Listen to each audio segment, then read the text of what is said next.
What's good, everyone? This is Dev the Coolest. And this is JB. And And welcome to Slick Talk. With a hashtag. Hey, there we go. Hashtag Slick Talk.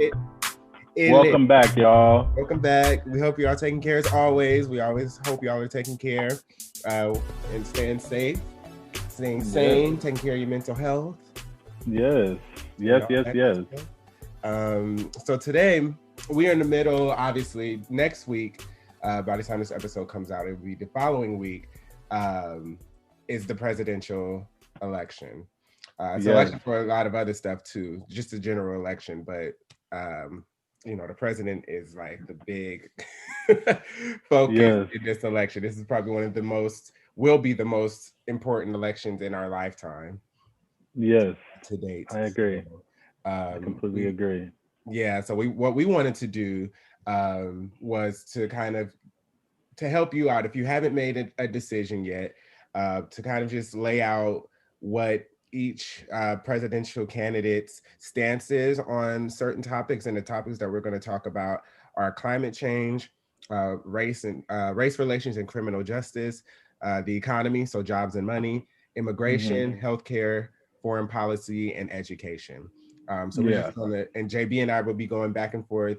I'll be speaking on Biden's stance and Trump. Excuse me, that was an intro. I almost called you Trump. Right. JB will be speaking on Trump's positions. Now, we want to make it very clear that we're going to try our hardest to not be biased, because all we want to do is inform you about their stance. But as you guys all know, we rocking with Biden this go around, and Kamala more importantly for me, but. And I want to make it very clear that there is nothing on the Trump agenda, any of his policies that I agree with. So I will be speaking of his policies only for conversation's sake. Right. And just to inform you guys. And be informed. And then as we go on, so we're going to get into the Senate race. We're going to talk about the six Maine states. Yeah. Or the 6 states that are kind of a toss-up right now, and talk about the candidates there. And then we are going to, at the end, get into California propositions, seeing as we are in California, and most of our listeners are in California as well. And if you're not in California, you want to be informed and know what we're doing out here, what we got going on in this progressive state. You can stay, informed throughout that. All right, JB, you ready? I am ready when you are. Ready to talk for Trump? Listen, definitely not campaigning for him. Right. I'll go ahead and campaign or do anything for him, but we got to be fair. Yes, we want to be fair and open, because as much as we would love for everybody to be on the Biden Kamala train, there are some people out there that have different ideologies and that have different essentially morals when you break it down to it. So just out of respect, it's good to kind of give both sides. Yeah. Okay, let's get into it. I also want to point out before we get into it that over 30 million people have already voted. Isn't that crazy? Yes. 30 million the highest people in history. Over 30 million people have already submitted. Me being one of them. I voted as soon as I got that ballot. Okay. Yeah. So anyway, on climate change, do you want me to go first? You can go first, and then I'll go ahead and Trump. Yeah, exactly. Okay, so Biden's stance on climate change. So he says that climate change is an existential threat, and he says he will rally the rest of the world to act more quickly on curbing emissions by rejoining the Paris Climate Accord.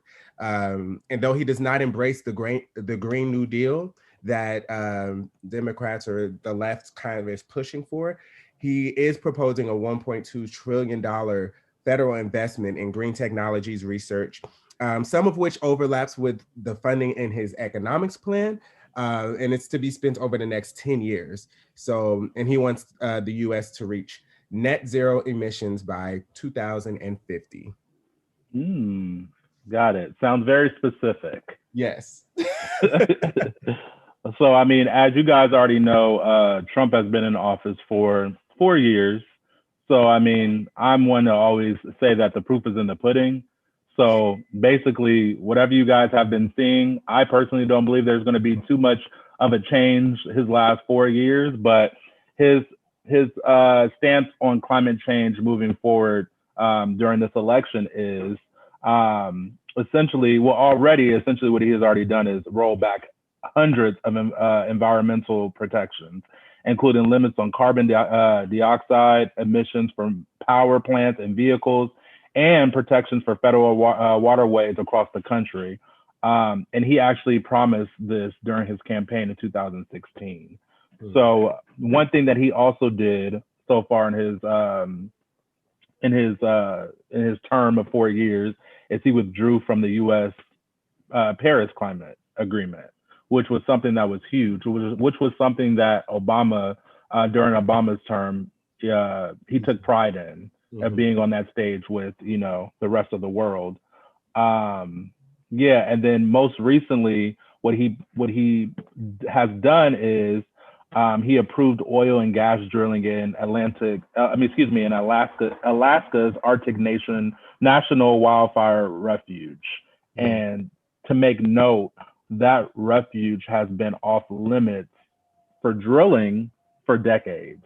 So essentially, that specific wildlife refuge, hasn't been able to be drilled in a long time. And just recently, he approved for drilling to go on there. So obviously, during his second term, if he is to get elected, he will continue that. Lord have mercy. It's been good.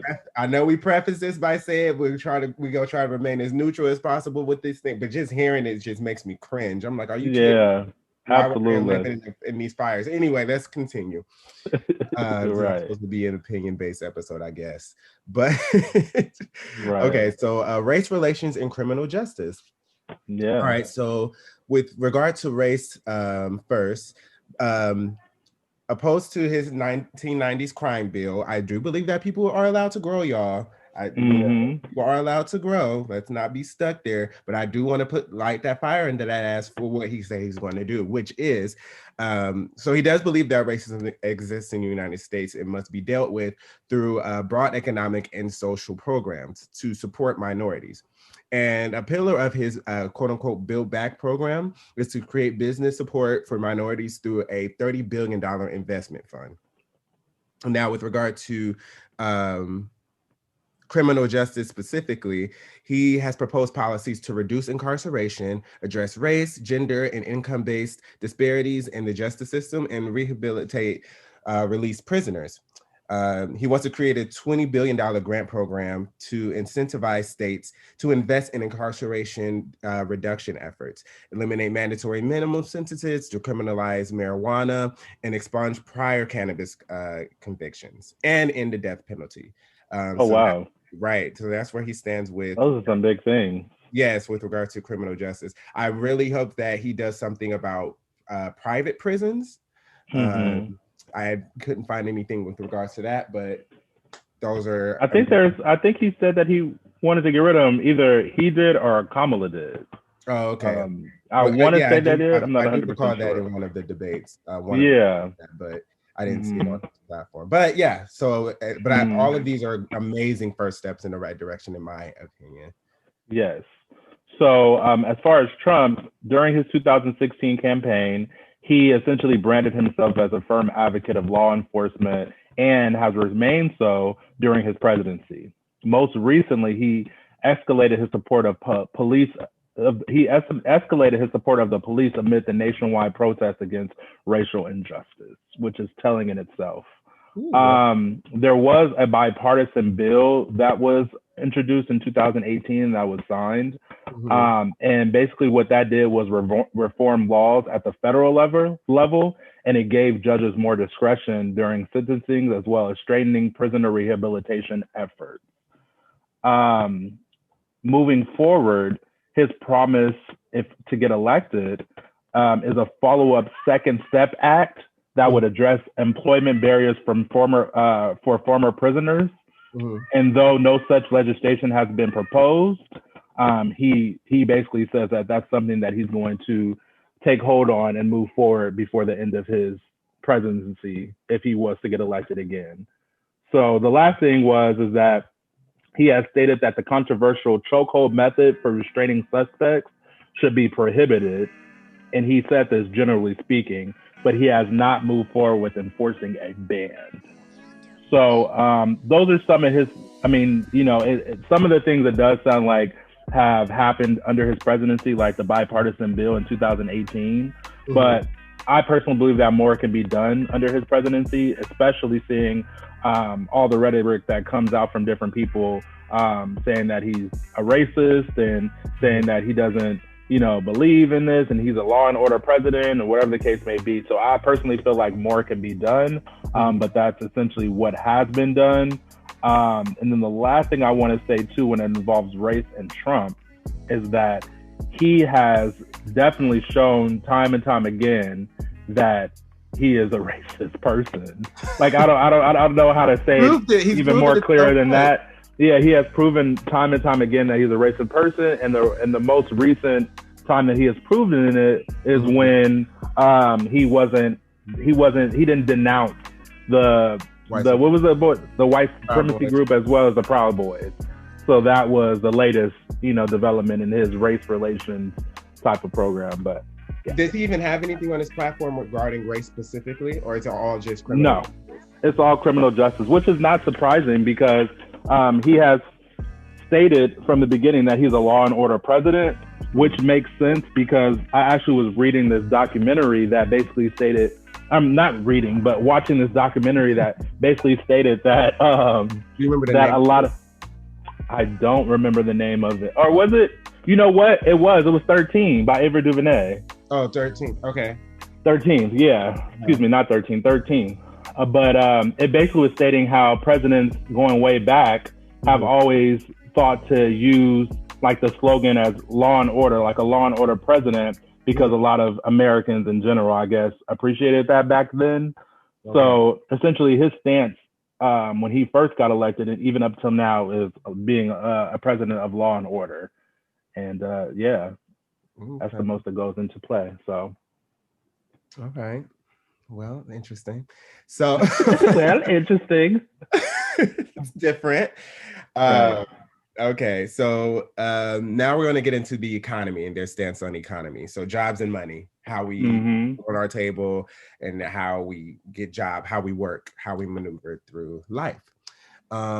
So for Biden, he vowed to spend whatever it takes, quote unquote, whatever it takes to extend loans to small businesses and increase direct money payments to families.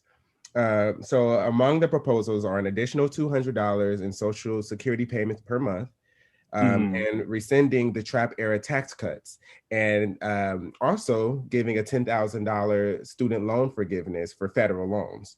So that speaks to me. I would love a little bit more, but $10,000 is better than nothing, baby. Exactly. Listen, better than nothing. I'll take. Well, shit. Yeah, I'll take that 10,000. Anyway, listen, I'll take 5. Shit. Anything helps, like you said. Right. He also supports raising the federal minimum wage to $15 an hour. Okay. The federal minimum wage. That's like, so that means that's the baseline for the whole. Yeah.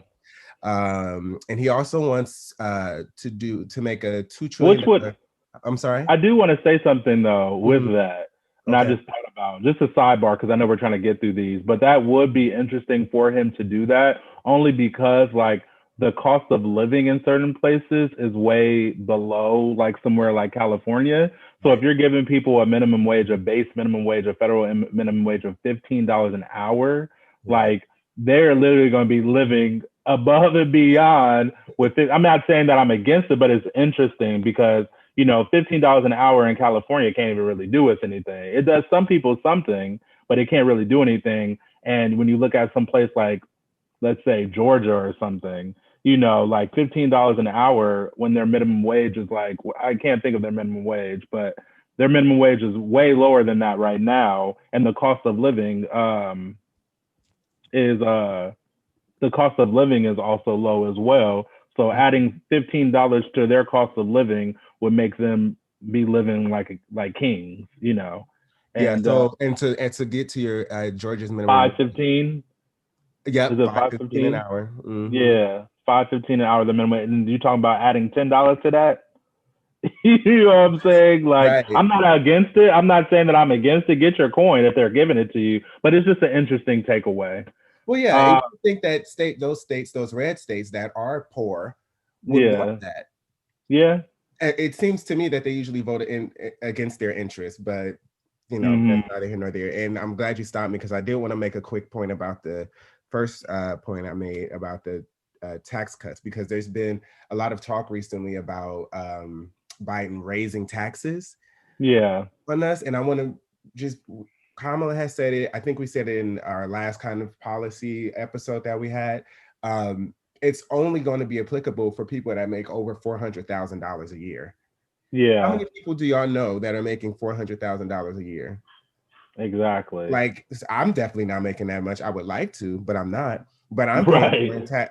I'm paying more in taxes than they are, and they're making Yeah, hella much more than I am, right? yeah, So I just want to kind of put a pin in that and say, like, y'all need to stop being so influenced by these celebrities that are living a life way different than y'all, and exactly, giving their opinions based off of their livelihood and what they have, not what we have. exactly. They're Fuck thinking in 50 their best Cent. interest, not in ours. No, I just really wanted to put that out there because I saw a conversation because 50 Cent recently said he's pro Trump because he doesn't want to pay more in taxes.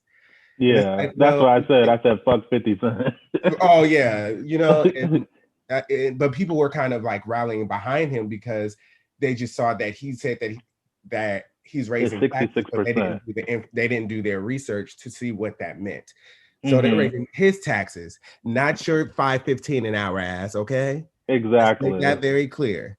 And So anyway, let's also make clear, since you brought that up, that the post that 50 Cent had posted and said that about the 66% that would be tax from his income is inaccurate. So that wasn't a problem. That wasn't an actual post. It's not 66%. And on top of that, you also have to think about the tax write-offs that a lot of these celebrities and rich people do, every year anyway. So they're getting tons and tons of tax write-offs and still living above their means, especially under Trump. right. So Y'all that's got to think something for to, yourself. Think about yourself, yeah, your livelihood. Like, come on now. I exactly, feel like there should be exactly. fairness. But the last two Well, points I'll make oh, sorry. is so with regard to jobs, he wants to invest $2 trillion in green energy. Mm-hmm. And he's arguing that it's going to boost green manufacturing, which helps working class union workers who perform most of those jobs. And his 2020 plan calls for the federal government to invest $300 billion in U.S. made materials, services, research, and technology. And that's Okay. just his 2020 plan. Right. So, Huh. as far as President Trump or Donald Trump, he has long campaigned on the America First principles and has pushed for bringing jobs and manufacturing back to the U.S. So that's what he started with in 2016. That's what he's been doing consistently, and we are to believe that that's what he will continue doing if he gets elected, in November. Um, in the last 4 years, he has also rolled back federal regulations on businesses, enacted corporate and income tax cuts, and let's say that again, enacted corporate and income tax cuts, and signed executive orders supporting preferences from domestic made products. So listen to that again if you need to, but to me that's highly when you look at businesses that are doing really really well, like a Amazon, the fact Mm-hmm. that a business that is doing really really well, like Amazon, Mm-hmm. is able to get an extreme income tax cut under Donald Trump's plan and his policies and what he's Got away putting with paying forth $0 in is taxes ridiculous. last year. zero Yes, dollars in taxes. it's so problematic. Like, how is that fair to anyone? You know what I'm saying? Like that to be honest, that just doesn't sit right with me. But let's say, so since 2017, I will say this, since 2017, the US has added more than 480,000 manufacturing jobs. Okay. And although those jobs, I personally believe those jobs were the start of the creation of those jobs was under the President Obama administration. Mm-hmm. They did start to take effect in January 2017. So technically, it falls under Trump's administration. The last thing I would say is Donald Trump has also predicted that the economy will bounce back immediately after the pandemic that we're going through, right? A lot of critics say that his COVID-19 response and what he's been doing thus far has caused long-term economic damage. So whereas it seems like things are going well now, there's a lot of money being put back into the economy because people are on EDD, or a lot of people still have their jobs, or a lot of companies are rehiring people. There are a lot of critics and what do you call it? Economists. A lot of critics and economists that says that his response to what's going on right now will have a long-term damage on the economy. So there's that. Wow. Okay.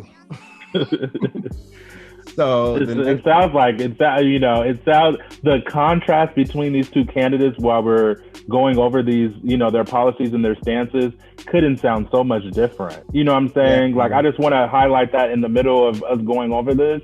Like, it sounds so different when you hear and you see what's been going on for the past 4 years, and then you hear about what's trying to be introduced. And let's be clear as well, just because Dev is highlighting all the things that Biden is saying that he's going to do, that doesn't necessarily mean that they're going to be done. But the fact that he has a plan to do these things, the fact that he has someone that Dev and I personally feel would hold his feet to the fire to make sure these things are done is enough for me. And Kamala would be right there in his ear, holding his feet to the fire. Period. Okay, so the next topic is immigration. Ooh. Right. I'm sure Trump has a lot more than Biden has to say with regard to immigration, because Biden's plan is pretty straightforward. So Biden, in his first 100 days in office, he promises to reverse Trump policies that separate parents from their children at the U.S.-Mexican border, rescind limits on the number of applications for asylum, and end the bans on travel from several majority Muslim countries. He also promises to protect the Dreamers, as well as ensure that they're eligible for federal student aid. For anyone that doesn't know who Dreamers are, those are people who were brought illegally to the United States as children, and they were permitted to stay under an Obama-era policy, which basically means that they can stay. They're going to be here as Dreamers, but they were brought here illegally by their parents. So, and what I will say to that, was there more? Nope, that's it. Well, it's crazy that you ended like that. I mean, that you ended that his plan on that, because with Trump, he actually went to court, the Supreme Court, and faced DACA, which you're speaking on, the Dreamers Act and everything like that. In court, ended up being defeated. And basically, I don't know if you mentioned, but the Dreamers Act and DACA protects about 650,000 young people. 650,000 young people, and he was trying to go against that to get them deported again, essentially. Like, what the hell? Like, that sounds weird. But okay, so with saying that, what I will say is that now, as he seeks re-election, he has promised to continue the construction along the border wall of U.S. border, Mexico border wall, and he has also received funding for 445 miles of the 722-mile barrier that he is trying to build. Okay. The last thing I would say. Say that one more time. So he has secured the funding for 445 miles out of the 722-mile barrier that he has promised to build between the U.S. and Mexico. Where are the priorities? We still ain't even got a stimulus package. Child, listen. I'm like, but I mean, the thing is too, is like, who was allowing him to get funding for the 445 miles? So, so it comes to that. So the last thing I'll say is he has also vowed to eliminate the visa lottery and chain migration, meaning immigration to the U.S. that is based on family ties, and shift to a merit-based entry system. So I think basically, you can correct me if I'm wrong, Dev, the coolest, but I'm guessing that he's meaning to end, I guess, people that come over here are immigrants that come over to the United States and end up having a child, and the child immediately gets citizenship. Right. Or am I wrong with that? Or marrying someone that? Okay. So I thought those were the ones. So yeah, he plans on to focus on like a testing only Exactly. So he plans on ending that as well as eliminating the visa lottery, which a lot of people rely on. I mean, yeah. So that's his stance on immigration. Okay. Okay. But every time you think like, all right, well, there's Right. that. Okay, so we just talked about immigration. So now we're going to get into healthcare, which is very important right now as we're in the midst of COVID. So he plans to basically keep the as much as he can because the Supreme Court is about to vote about the Affordable Care Act in November 10th. But Mm-hmm. he plans to implement a plan to ensure an estimated 97% of Americans are covered. So Mm-hmm. he promises to give all Americans the option to enroll in a public health insurance option similar to Medicare, which provides medical benefits to the elderly and um, to lower the age of eligibility, for Medicare itself from 65 to 60 years old. So a 5-year decrease. And the Committee for a Responsible Federal Budget, so this is a nonpartisan group, estimates that the total Biden plan will cost $2.25 trillion over 10 years. Mm. Okay. So, but he doesn't embrace universal health care. So that I want to make that clear. He's not Mm-hmm. saying he's not for universal health care. He's just, Mm-hmm. but he is trying to figure out ways to make sure that people have the option to either get insurance from a privately owned company or if they get it from the government. So Yeah. yeah, so that's And his he stance. and also he doesn't plan on repealing, but in the meantime, he doesn't plan on repealing the Affordable Care Act, Oh yeah, aka absolutely not. Obamacare. Yeah, he Absolutely doesn't plan not. on doing that. He helped So build it, so I'm sure he would. exactly, That's exactly. So not. as far as Trump, he actually campaigned in 2016 on repealing that Affordable Care Act, the Obamacare. He campaigned on it. That was his promise in 2016. That's what he told his supporters, that he was going to repeal and come up with this whole new healthcare plan or whatever he was talking about at that time. But unfortunately for him, he actually was he actually wasn't able to appeal the Affordable Care Act. Shout out to Mhm. shout out to who? No, I was saying he wasn't able to repeal. You said uphill. Oh, shout out to Mr. McCain that stopped Yeah. that from happening. John John McCain. McCain, Mhm. rest in peace. Mhm. That's the one that mainly stopped that from being repealed. He stood up and didn't allow that to go through. But so he has been promising for a long time to repeal it and to come out with a better plan. He has not done that. It's 2020. He got elected in 2016. He has not done that. So that's one thing.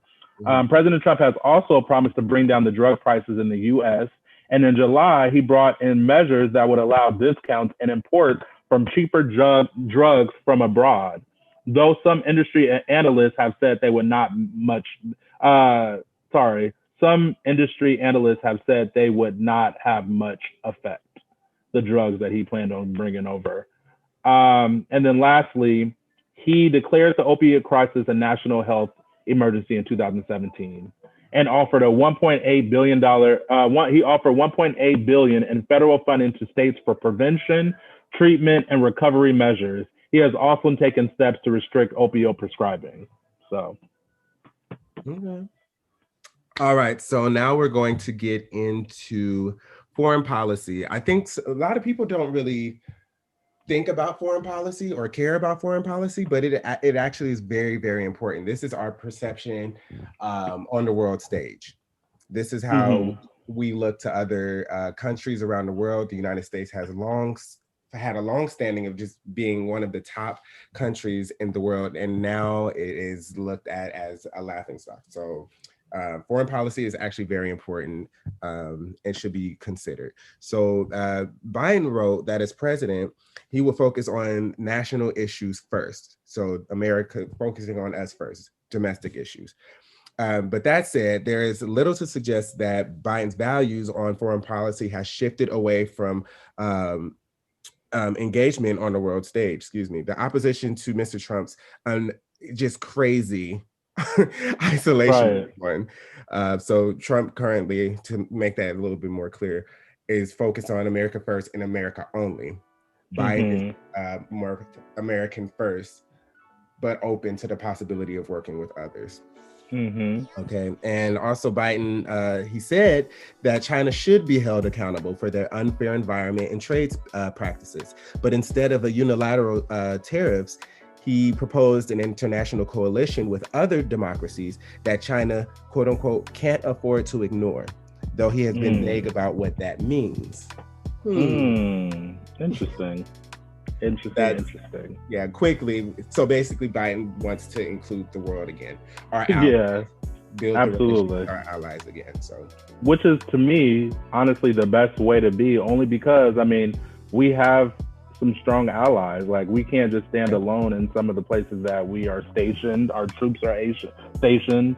You know, so it's important to kind of like, yeah, you can, you know, think of America and be America first, but you can't also forget about those that, you know, help us stay safe all over, you know. Right. Just think of what happened. I know you're about to say what Trump did, but just think about what happened within the Trump administration with regard to Ukraine. Exactly. Just left them out for dead. Right. Helped us so much in the past. So it is very important because in the future, it is very important. We may need help. And because we kind of left them high and dry, they won't be there to help us. So exactly. So like you said, as with trade, Donald Trump has also promised to consistently put America first. He said that as his campaign slogan when he was running in 2016, and it's been the same thing while he's running in 2020. And then also in his words, in the White House words, what that means, putting America first moving forward. And when he got elected is reasserting America's sovereignty and the right of all nations to determine their own futures. So basically he's like, y'all out on your own. America's going to take care of America and do what we need to do. Y'all can take care of what you want to do and what you need to do. And honestly, there are some people, a lot of Americans that have that type of mindset. There are a lot of Americans that are like, why are we in their business? And why are we helping them out? And blah, blah, blah. But what I guess some people need to understand is that there are tons and tons of underdeveloped and undeveloped countries out there and places that need assistance from the U.S. We're a super developed, like, you know, we are the country when it comes down to it. So us helping out and stepping in when things go down, like you were mentioning, are really important. And a lot of our allies and just people around the world depend on the U.S. to do that. So the fact that he kind of is leaving the White House's words and his words are like leaving all nations to determine their own future just doesn't sit right with me because people need help. Yeah. Let's see. Sorry. No, you're fine. What were you going to say? I do want to just real quick. I thought you were finished, but it's interesting because I wanted to go back on the point of you saying like it's kind of an American mindset. Like if it's not bothering me, I don't care. Exactly. And that's even domestically, because like absolutely, I'm sure people on the East Coast, while they knew that there were fires ravaging all over the West Coast, they were like, "Oh, that's sad, but thank God we ain't in no fire." Absolutely. You know what I mean? Just like, and we do the same thing when there's hurricanes that happen. We're like, oh, well, look at it's sunny outside, you know. Right, exactly. Yeah. Like people down south dealing with hurricanes, like, ooh, I couldn't imagine, but thank God I got some sun. You know what I mean? Absolutely. So that we just really have to work on that. I don't know what it would take.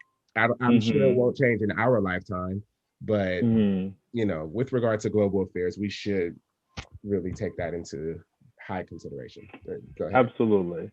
So in addition to that, what he has also done is he has challenged some international alliances. Tragic. He challenged a lot of international alliances. So alliances that the United States had with other countries and other places. He's challenged those, wondering and questioning why we in those. If he does a quick history lesson, he would know. Absolutely. But you know, he's so focused on undermining and taking away everything that Obama did during his terms that he doesn't focus on the fact that these could be great alliances. These could be great reasons why we have these. But a lot of places are not our allies because of Obama. Exactly. They've been our allies since before Obama. But he doesn't understand that. Obama's in his eyes. Oh, Obama did this. Obama was playing nice, and he wasn't America first and blah blah blah. Mm. So he also, in addition to that, he pushed for the North Atlantic Treaty Organization members to Okay. boost their defense spending in the military alliance. And then the last thing I would say about that is he has reiterated a promise to bring down U.S. troops levels, bring the U.S. troop levels overseas, which are currently at about the same levels as when he took office, Hmm. specifically in places like Germany and Afghanistan. So he's planning on bringing troops home and things like that, which is a good thing. But a lot of people that are still, well, I mean, depending on a lot of the information that we don't have that the national security has, Uh-huh. um, to me, I would feel like it's a good thing because a lot of people want to be home, but I would only base that upon the information that we're safe, you Right. know. So yeah, that's about his. Yeah. Okay. Oh, one last thing. He did have a success, and then we can move forward. He Okay. did have a success in foreign policy, which was he recently helped to broker a deal between Israeli and the United Arab Eric. Emirates. Eric. Yeah, to Mhm. normalize relations. So Mhm. that's what he recently did, and that's what a lot of critics and people are saying was one of his successes when it comes to foreign policy. Okay. Well, that's debatable too. Everything's debatable. Right. But Yeah. all right, enough. Two more things we're gonna get on: education and Two more things, child. right, Woo. it's education and abortion, and then we'll be done with this. Mm, And abortion is quick, so abortion is quick. their stance. But education. So Biden has endorsed several big pieces of education policy that have become popular with the left party, with the Democratic Party. So things like student loan debt forgiveness, expansion of tuition-free colleges, and universal preschool access, which is, if you're a parent, listen, that is a blessing because preschool is not cheap. Not at Um, all. Not at all. And these will be paid using money gained back from withdrawing the Trump era tax cuts, Mm. i.e., all the cuts that he gave the businesses and taxing people that are making over $400,000. These are all that money is going to be used to fuel the regular common American and help us be able to have a chance to elevate in this country and get this quote unquote American dream. So Which yeah, I mean, we essentially all want, right, right? absolutely. Like, child, it's so interesting to me because it's just like I don't understand the contrast as I go over and do my research on, what Trump, you know, stands for and what he wants to do with education. The differences again sound so stark. Right. So, Oh, I'm sorry. Let me make some specific points too. I'm sorry no, for you're Joe fine. Biden. So, because I forgot we had this document here. So, he wants to make public colleges, historically Black colleges and universities, and minority serving intuitions tuition free. That's Mm-hmm. free college for families making less than $125,000 a year. Okay. He also wants to make 2 year of community college and training programs tuition free. And most community college certificates are 2 years. So if you get an AA, that'll be Exactly. you'll get that for Oh, free. those are really good. I don't think I knew those things. Yeah, and Mm. like we mentioned earlier, he plans to cancel $10,000 of every American student debt and revise the current loan repayment system. Okay. Yeah, and universal Cool. pre-kindergarten, like I just said. So yeah, that's it. Okay. So essentially, where it shows that President Trump has his stance on education and essentially his budget request moving forward after 2020. So his 2021 kind of agenda when it comes to like budget and education is he plans on expanding education freedom for students. And essentially what that looks like is he wants to have scholarships he wants to have a scholarship which will provide up to 5 billion in additional education funding to help more than 1 million students across the country find their education fit. Doing that would dramatically expand the options available to families. States, and then also states, not the federal government, would design their own programs aimed at serving their students. Each state's family eligibility requirements and allowable uses of scholarship funds will be aligned with their state's unique needs. So also he wants to empower states to best meet the needs of the students. Um, some of those things are when it comes to elementary and secondary education for disadvantaged block grants. He wants to grant scholarships to most K through 12 formula and competitive programs administered by the department in one 19.4 billion formula grant program. So he wants to start a program, which this sounds good, but I mean, again, is it really going to happen? You have to apply for those. Exactly. You may not get them. Exactly. And then another key point is he wants to increase career and technical education opportunities for students. And then he wants to transform federal student aid to better serve students as well. And then some last things is what he has done as far as investments towards education is one thing that I highlighted for me was that he has made an investment of $749 million for HBCU programs, and there was an increase of $44 million over the 2020 educational year. So throughout this year, I guess it was supposed to be an investment of $44 million that was supposed to be spread out for the education year across all boards in the HBCU realm. And yeah, so those kind of key points are good, but is he going to follow through with them? Who knows? Exactly. You know? I mean, who knows if either of them are going to follow through all of this stuff? Exactly. But, and I'll just wrap this one up for both of us with regard to abortion and how Trump and Biden sees it. Trump is pro-life and Biden is pro-choice. Period.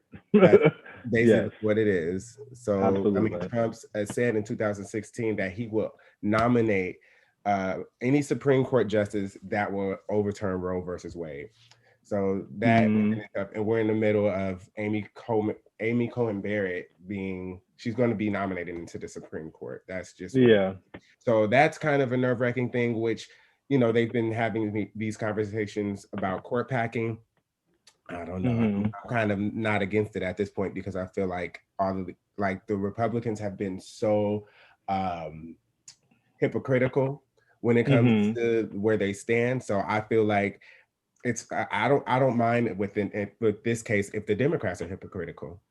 Like it's like, okay, I get nervous about that because it can set with the court packing stance if they do. Well, I mean, you did say that she's going to be in the Supreme Court. I believe she's going to be nominated as well.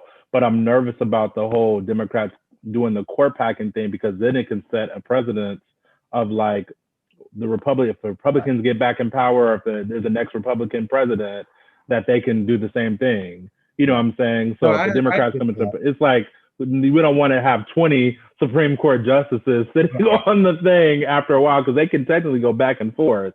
Right. So we don't want to necessarily do that. That's my only concern. It's all hypotheticals. I just think, you know, historically, or as of late, at least in our lifetime, and maybe even our grandparents' lifetime, Democrats have always been kind of like the meeker of the two. Like always been like, oh, it's okay. While the Republicans are just blatantly slapping Democrats in the face constantly. Yeah, not giving a fuck. And so it's just like, I think it's the time for the Democrats to do something to kind of like hit them back a little bit. Maybe it's not court packing, but, you know, doing something that's exactly. We're tired of being ran over and looked at as the weaker, soft ones, you know. Exactly. But like you said, oh, sorry, you were saying? No, I was just saying that didn't really have to do with anything with regard to abortion specifically, but I mean, you said it in plain. You played it in plain sight. I mean, you said it already plainly in the beginning. President Trump is pro-life, so he's definitely going to be doing all that he can to make sure that the Roe versus Wade gets repealed. Right. And that's unfortunate. Right. So. Okay, now let's get quick. So this is going to be a little quicker, guys. We're done with the presidential talk. So make your decisions. Sorry, we gave our opinions. We're just opinionated people. We have a podcast. So that's just going to come with it. But you know, make your own informed decisions. Do more research if you'd like. But what we just provided you is just a quick overview on their stances of some things that we feel that are important for everyone, and a lot of you feel are important as well. So now Mm-hmm. what we're going to get into are the Senate elections. And we're not so there are 35 states that are having Senate elections this November. We're not going to say all 35 of them because some of them are guaranteed Republican, some of them are guaranteed Democrat, and we just, for the sake of time, Yeah. Yeah. However, what we will talk about are the toss-up states. So there are 6 toss-up states, and one of the toss-up states may have a special election, which is Georgia, and we'll explain that a bit more. But how we're going to format this is I will be saying what the states are, and JB will be telling you all who the competitors are in those states and their Mm-hmm. party affiliation, right? Or do you have that? Yeah. Okay. Mm-hmm. All right, you guys. So the first state we're going to bring up is Georgia. Okay, so the Georgia has 2 elections. So they have the main they have the main election, and then they have the special election if the main election comes out to be essentially a duel, I guess you can say. Would you say that? No one, there's no majority, there's no clear majority winner. Yes. So they do have to. Actually, let me come back to that one. Okay. I do want to come back to that because I have something to. Well, I guess I could say it right now. So Okay. the person that's Georgia's senator right now is David Perdue. So he's a senator. He's a Republican. And then the person that's running against him, who's a Democrat, is John Ossoff.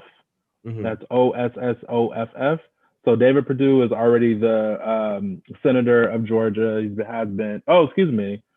Is he senator of Georgia? Or maybe he is running against. I have to double check that. That's why I was like, I want to double check. Okay. We can do that one. Yeah. Actually, a different one right now. Okay. Iowa. Iowa. Okay. Oh, excuse me. It is okay. What, do you want to go back to Georgia? Yeah, so he is. So technically, the reason why I was confused is apparently there's like 2 governors. There's a Kelly Loeffler as well. I don't know. There's 2 senators there, but yeah, David Perdue is the senator of Georgia. I was right. Okay. So, we just said Iowa is the next one. Iowa's the next one. Yes. Okay, so the senator is Joni Ernst, Joni Ernst, and then who's running against her, and she's a Republican, also Joni Ernst, and then the person that's running against her is Teresa Greenfield. There's also a libertarian that's running as well, and his name is Rick Stewart. Okay. And now we have Maine. Maine, we have Susan Collins, who's also a Republican. Mm-hmm. People have probably heard her name often or before. She's really like a swing vote in the Senate. Exactly. So her name is Susan Collins. She's a Republican, and she's going against Sarah Gideon, and Sarah is a Democrat. Okay. And we have Montana. We have, it's also Republican. The senator's name is Steve Daines. That's Daines, and he's going against Steve Bullock, which is crazy. So Steve Daines, who's the senator now, he is a Republican, and he's going against Steve Bullock, who's a Democrat. Okay, so sounds like Montana doesn't have too many name options. Right, that's exactly what that sounds like. Listen, Steve and Steve. Okay. Okay, but if y'all, for listeners in Montana, y'all make sure y'all look at those last names. Okay, exactly. Vote for the correct Steve. All right, and North Carolina.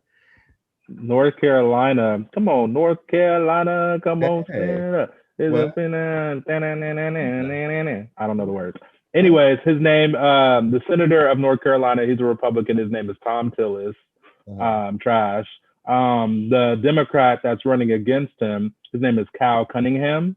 Okay. And and let's mention again, these are all swing. These are not all swing states, but these are all toss-up states. Mm-hmm. So, which is funny because I know you really want to talk about the next state, the next and final state. But yes. even the next state, they're all Republicans that are in office now, and they're all being tossed up against Democrats, which is very telling of how people are Yeah, feeling with regard to just being tired of the way things are being ran by the exactly. party. So that's very, very, very interesting. But last but certainly not least, South Carolina. South Carolina. Yes, yes, yes. So this is actually pretty special to me because I have been doing my research and just being excited for the Democrat candidate that is going against the current senator of South Carolina. The current senator is a Republican. His name is Lindsey Graham, and he is currently is he the leader of the House, right? Lindsey Oh Graham. no, he's not the leader of the House. Mitch McConnell is the leader of the House. Lindsey Graham is the Mitch McConnell is a Senate majority leader. okay. So then, I think he's not the leader of the House. Then He's not he's Lindsey a Graham. U.S. senator. Okay, just a U.S. senator. But I think he's in control of something else, and I think that's why I want him out. I think he's in control of the. I forget specifically. I have to think back. I have to look back on that. Okay. But he's going. Huh? I said, yeah, we'll get back to that. Yeah, so he's going against Lindsey Graham, who's the Republican senator of South Carolina, is going against Jamie Harrison. I've been paying close attention to this race because it's very close. It's a close race, which is unprecedented because of the simple fact that South Carolina is normally like a red state. So it's going to be exciting. I'm looking out for that one. I'm encouraging people that that possibly live in South Carolina to vote. Obviously in their best interest, but to take a closer look into Jamie Harrison because personally I believe Lindsey is trash. Okay. Absolutely. And he's been in the House since 2003. I was 13 years old and I'm 30 now. That's very telling. And the committees that he's on, to answer your earlier. Okay, Senate Committee of Okay, sorry, what was it? I think the one that you're referring to specifically is the Committee on the Judiciary. Yes. The Judiciary. Yes. That's what I'm saying. So in the Budget Committee, the Foreign Relations, and Appropriations. Yes. So if he's out, there will be somebody else replacing him. Yeah. Okay. So yeah, and I feel you. But what I'm disappointed in is that Mitch McConnell still has such a lead in Kentucky for the Senate. Right. And it is just isn't that crazy? Really crazy. Oh my goodness. And he was laughing in their most recent debate. But anyway, okay. So y'all, those are the toss-up states. Now we know all of you guys don't live in these states, but it is important for the listeners that are in those states to know that your vote really, really matters this election cycle. Yeah. The numbers are so close that every single vote counts. So if you need to mobilize, get out there, safely wear your masks, but do something to make sure that your voice is heard and that, what we need to see happens. So, Exactly. Okay. And now, so last but not least, now we're going to talk about California propositions. Now, like I said earlier, if you're in California, most of our listeners are, definitely this is very, very important. If you're not in California, just listen so you can be informed about what this liberal progressive state is actually proposing compared to old stuff. We're making moves in Cali, y'all. So listen out to what we're propositioning right now. Yeah. So we're gonna do like a bounce back and forth for the propositions. Okay. I'll do the first proposition. Okay. So there's why can't I speak? Mercury retrograde. Right. So there's 14. Let's start at 14. Let's start at 14. Well, yeah, I'm trying to count how many propositions there are this year. 1, 2, 3, 4, 5, 6, 12, 7, 8, 9, 10. Yeah, 11. 1, 2, 3, you could have stopped and get it. But yeah, there's 12. There's 12 propositions, y'all. Okay, so the first one is Prop 14, which is about stem cell research. So basically what this measure would authorize California to issue a $5.5 billion in general obligation bonds to continue funding stem cell and other medical research. So it'll of the funds, $1.5 billion will be dedicated to research and therapy for Alzheimer's, Parkinson's, stroke, epilepsy, and other brain and central nervous diseases. So the total would be $7.8 billion. A yes vote would authorize the state to purchase these bonds. So they'll be able to continue that research. And a no would prevent the state from issuing these bonds. I voted you voted yes? I voted yes. Yeah. So obviously we're just, I mean, in this segment too, I want to highlight the fact that we're just going to be stating the propositions and possibly just stating what we voted on it. But please go back and look at these propositions and do your, we'll give as much information on them as we can, and the general kind of like topic of them, but please go and do your research on these propositions and see if they align with your personal beliefs of how you want. So you said you voted yes. I also voted yes as well. Yes. Okay. Awesome. And then Proposition 15 is like a property tax, quote unquote, split roll for commercial and industrial real estate. I was kind of confused on that. I mean, I looked at some paperwork on what that meant, and I essentially, what did I put on it? I put yes. For what I seen at that time, I voted yes on that. I can't remember specifically what it was saying, but I was like, okay, well, that makes sense. So I voted yes. So you guys go ahead and do more research. Oh, go ahead. Sorry. No, I was going to say just do research on that. What were you going to say? Basically, it just increases the taxes on factories and stores and commercial real estate worth $3 million or more. Okay. Yes. Okay. Okay. So Prop 16. So in band on affirmative action. This one was confusing as AF to me. So basically, it would put an end to California's ban on affirmative action. So it will allow students and public agencies to take race, ethnicity, and sex into account when making admission decisions. I voted yes. The reason why it was confusing is because I didn't know what that looked like. I was confused, but eventually I just voted yes because it allows government agencies to set goals for recruiting diverse employees. So that was also a little confusing to me as well. But I voted no.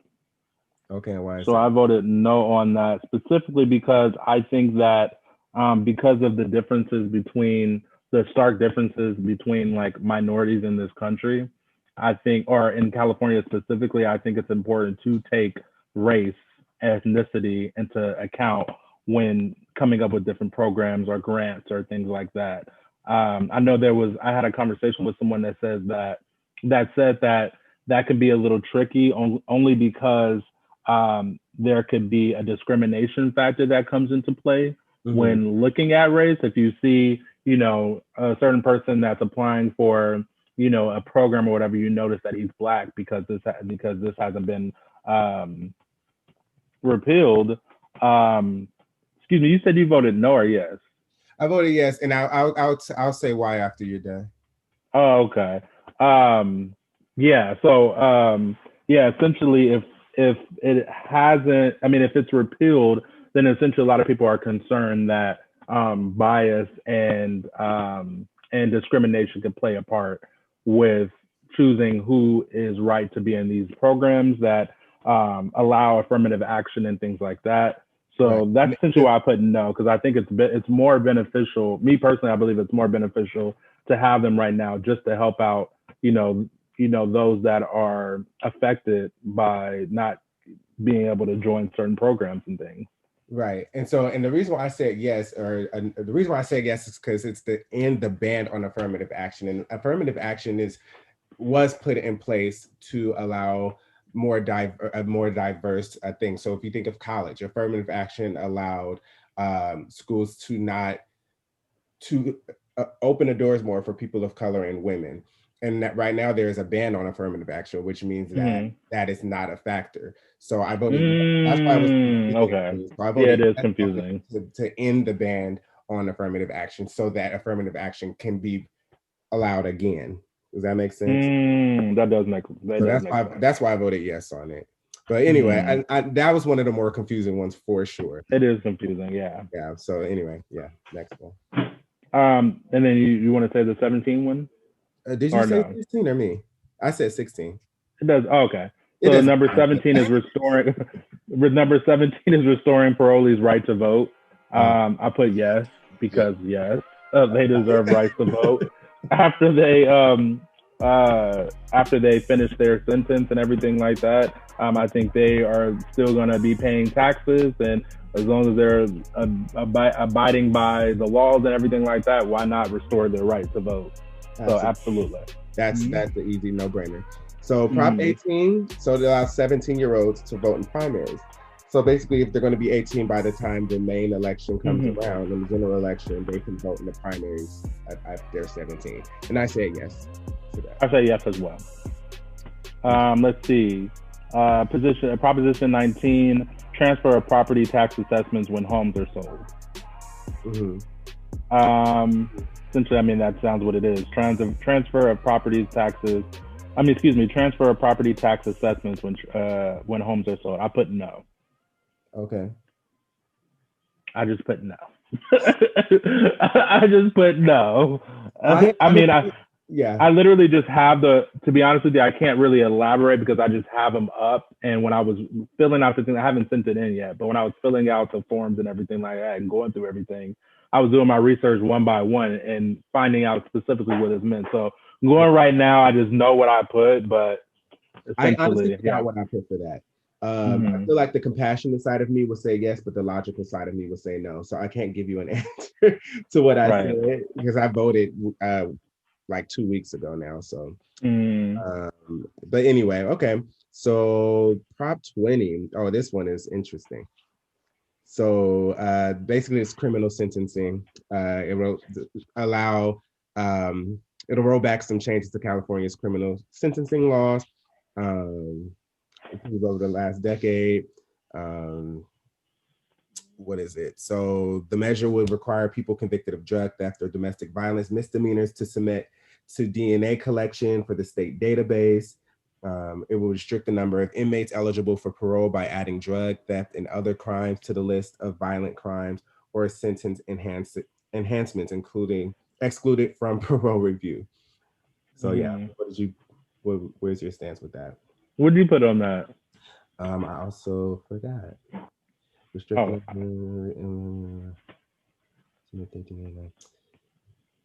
I put no. I think I said no. I put no on that. I'm pretty sure I said no because I feel like collecting people's DNA is an invasion of privacy. One. But yeah, that's what I put. Definitely, I put no.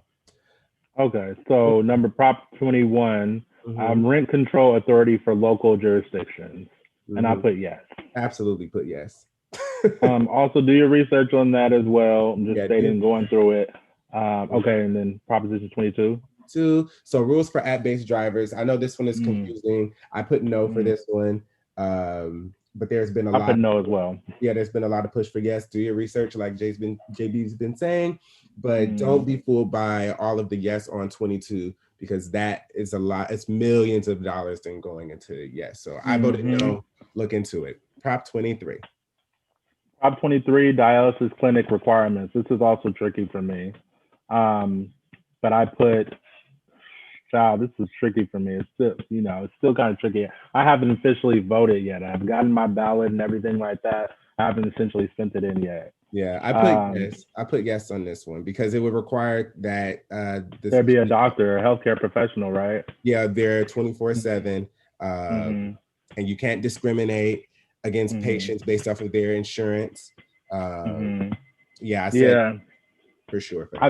Looking at my thing, I put no, but then I also put a question mark because it's like I understand that, but then like there's also other factors that play a part as well on the other side that we won't go into. We'll be on this for hours. Right. We stop at every single one. So just do your research on that. Proposition 24, consumer data privacy. Yes. What'd you put on that? I also put yes. Okay. And 25. Wait. Yes, I definitely put yes. And 25, Mm. repeal of cash bail. I Mm. definitely put yes on So that. that was also a question mark for me as well, only Yeah, because right. Yeah, it was a question mark for me because it sounds good, but then I don't know what they're gonna do in place of that, like to replace the cash bail, like what they planned on doing. So I told myself I'd do more research on like what they plan on doing instead. so And it'll be an algorithm basically, and based off of what the extent of the crime is, then mhm, they can either put you out on, so you don't have to stay in prison while you're waiting mhm, for your hearing. Um, mhm, the reason why I was on the fence is because I feel like there could probably be a better way of doing it mhm, than an algorithm, because then you're entrusting us like a computer system to, with the fate of people's lives.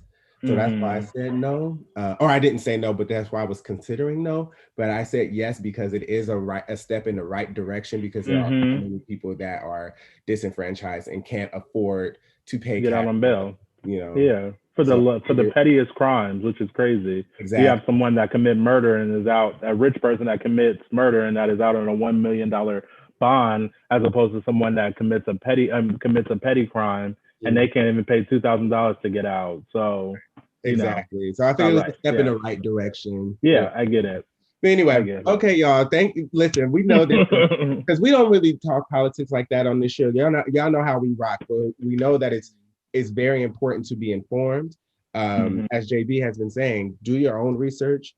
We're just trying to give you some of the resources. We did give you some insight into how we voted, but Mhm. you don't have to let that be the deciding factor for you. Do your own research with these propositions, with the senators, with the president. Like I said, though, if you vote for Trump or are complicit with Trump, you are a racist. I'm just going to Oop, leave it oop. with that. Yeah, But but I will say that it's important that you make your voice. I mean, a lot of people. I feel like a lot of people, specifically in our community, don't believe that their voices are taken into account and their voices are heard, and that there's election rigging and everything like that, and who's going to win. I mean, a lot of people have been saying, and I've heard it like, "Oh, I'm going to choose the lesser of two evils," or no matter what, like we don't want any type of like white man running the country. We just want somebody else. But this I is where feel we are like, now. right, this is where we are now. I Right. feel like if you do feel that way, then be the change that you wish to see. So, Say it again. you can go ahead and do Don't what sit you up need and to complain. do. Yeah, don't sit up and complain and do as much as you can, do as much research as you can to go Mhm. out there and make a difference. Continue to protest, Yeah. continue to do the things that you feel are, contributing to a better society and a better world. But right now, in the space that we're in, the best thing that we can do is vote Mhm. and vote for in your best interest and vote for the future as well, because it's not a lot of the things that we're voting on and a lot of the things that the next president will do when they become elected won't necessarily immediately affect us. It's going to affect our children. It's going to affect our nieces and nephews and people from years down the line. So take that into an account. Excuse me. Don't sit out, and do your research. Okay. Research. And this is not just to vote for the president only. We got it. We're thinking about the cabinet too. The Exactly. educate, but get Betty DeVos out, get Ben Carson out. So listen, y'all, Yeah, please, but please I'm happy we got to this. I'm happy we did this because what I will say is a lot of people probably are going to be bored if I put it right? frank. A lot of people don't. They're like, how'd you guys go from talking about being on the DL to talking about politics? Well, we're Important multifaceted, stuff. but this episode is probably going to be a little bit boring, but I encourage those to. I mean, it's the end now, Yeah. but I will say that I will encourage those to continue listen to it, go back and forth, or tell somebody else to listen to it. Mhm. Listen to parts that you have. You can skip too. You don't have to listen to the whole thing. Just skip to the thing. But I'm really happy that we did this because not only is this benefit is a good thing for right now, but it's something that we can look. This is a historical election. So this is something that we can look back on years from now and say, we actually went through we went through that point. Like we'll be 50 and 60 years old and be like, remember when Donald Trump, this old racist ass was running for president and we gave our 2 cents on our podcast. So Right. that's why it's important. That's why it feels good for me doing this. No matter how boring it is, no matter how we're not that much into politics or whatever the case may be, it's good because we can discuss this and look Absolutely. back on it. So that's I it. love that you said, even if you as an individual are into politics or don't care, which you should, send it to somebody that does or that's confused and don't know what to do. And maybe Exactly. it'll help them, y'all. This is really important. Exactly. So yeah, so we've come to the end. Thanks for rocking with us or skipping Thank through you so whatever you much. had to do to get to the part that was more important to you. But continue to take care of yourselves. Vote, vote, vote. The election is next week, which is crazy. But you know, get out there and vote. We love y'all. Take care of yourselves. Wear your mask. Yes, definitely. We'll talk to you guys soon. I love y'all. Bye. Peace.